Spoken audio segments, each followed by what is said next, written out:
Good evening. Kain tayong mangga. Nagbili ako dun sa tindahan. Sasawsaw ko na naman sa toyo. That's me!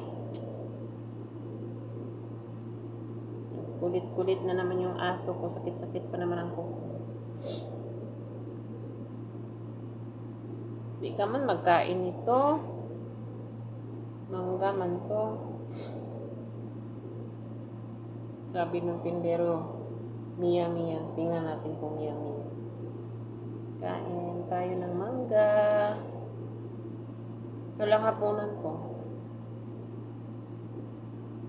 Mahal kilo, 117. Tapos, isang kilo, 1.2 kilograms, nasa 22 ito. Convert to sa Philippine money. Nasa higit 200 na. Parang hindi ito masarap kasi yung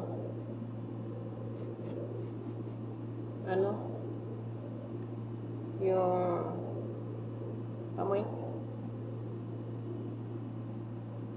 puti siya, hindi yellow. Hindi yellow yung tikman natin kung masarap. Sausaw sa toyo tsaka sa asin. Ay, ano ba yan? Asukal. Masarap naman pala. Tamis. Kain mangga.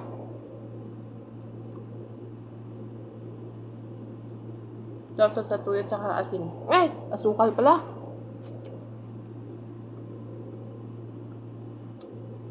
Hindi makita. Bakit asin ang sinasabi ko? Sukal. Diba sa Pinas, kumakain ng mangga, toyo at saka sukal talaga.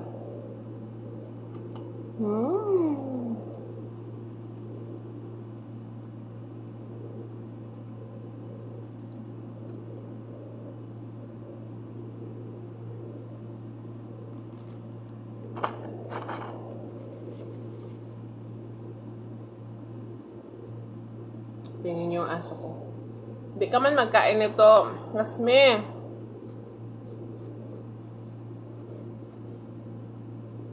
Dati, wala talagang nagbebenta dito ng mangga. Naku.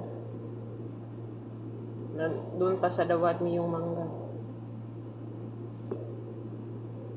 Malayo ang bilihan.